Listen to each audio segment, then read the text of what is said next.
So if you spent any time on the internet in the past 10 years, you probably know this guy we're talking about tonight, Eduard Khil. No? Well, I bet you know his tune.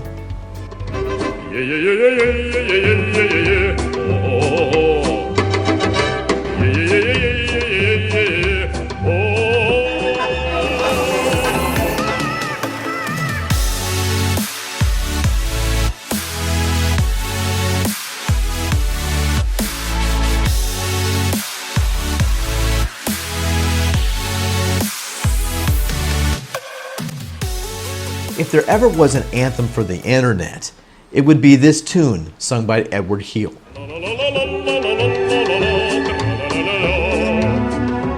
The tune basically is an earworm that just stays in your head, but a lot of people don't know the title of the song. It's actually called I'm Very Glad As I'm Finally Returning Back Home. Very long, odd title, and even odder is the idea of the subject matter. It was sung by a Russian to a Russian audience in 1976 about a cowboy returning from his long time on the range to the woman that he loved. Well, you can see that might not flesh so well with Soviet-era television, talking about an American cowboy. We'll get to that soon enough.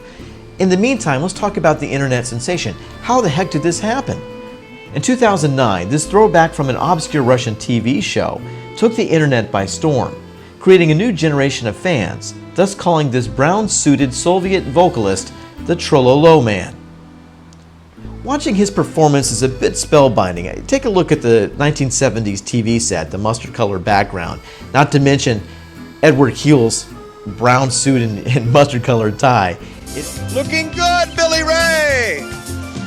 Feeling good, Louis! But it's this melody that sticks in your head, as well as his smiling sort of delivery. Maybe a little unnerving to some people, but after you watch it several hundred times, it becomes something you enjoy. Eduard Khil was more than just a tongue-in-cheek internet spoof in the 2010s. He was a well-renowned Russian singer known far and wide through Soviet Russia, and his life is well worth the examination. Eduard Anatolyevich Khil was born just before the Second World War, which later made him a refugee separated from his family. His love of singing began when he would perform in front of hospitalized Russian soldiers. At the age of 9, he and a friend would try several attempts to join the Russian forces at the front lines, before being turned back and returned to their families. Following the war years, he recovered from malnourishment and made Leningrad his home, attending the conservatory for aspirations to be one day an opera singer.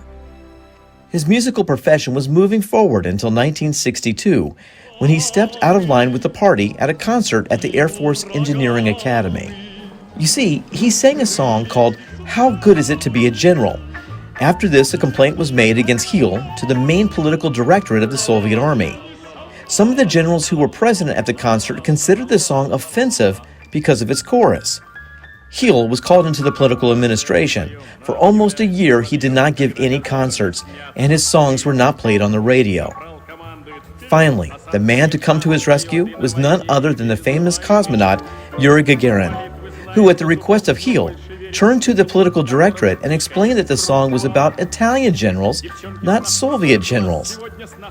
The singer had returned to his performances and was strong friends with Yuri Gagarin, and on his advice, sang Pakhmatova's composition, Embracing the Sky, another performance that would bring Khil notoriety.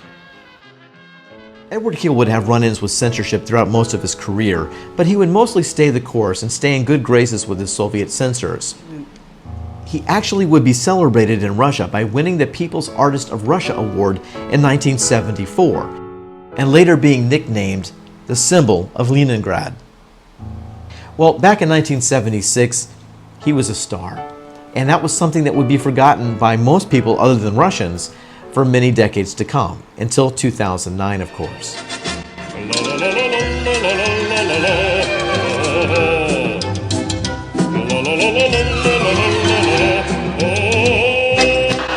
This song is never going to stop. Have you ever dealt with something so relentlessly irritating? You see, the resurfacing of this 1976 performance started off with a YouTube upload on December 20th, 2009 by YouTuber CamelCat. Within 3 years, the video accumulated over 6.6 million views and still racks up some views today, even in 2020. Attention built up through social media and subreddits and Facebook posts through the 2010s, but that's not where it stopped. So later, Khil's song, the Tro-Lo-Lo song as it was dubbed, would become something called a Rickroll. So let's unpack some of this for a moment if you don't know what a Rickroll is. 3, 2. Oh my gosh! Later, Khil's song would become a way to troll people on the internet, one of the internet's finest traditions. How long does this go on? You won't stop. As the new millennium progressed, not feeling so new anymore, the Trololo Guy became somewhat of an internet historical footnote. Other memes, trolling, and overused TikTok music tracks have taken its place, but not totally forgotten, as we see here in a clip from 2011's Lottery Fever episode on The Family Guy.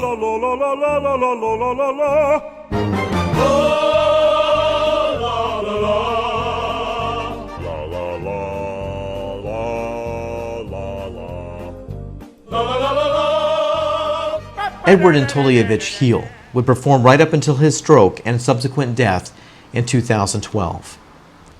His joy for singing, his good nature, and the song that we all come to know and love, maybe sometimes hate, is something that will live on for years to come, not only in Russia, but across the globe.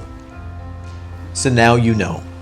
We want to thank you for joining us on Past Access DYK, and remember you can take a look at all of our great episodes on our YouTube channel, Past Access YouTube channel, or you can go to pastaccess.com for all the information on what's coming up in 2020 and beyond. So as we leave you tonight, here's my all-time favorite Trololo internet upload. I hope you enjoy. Have a good night, everybody.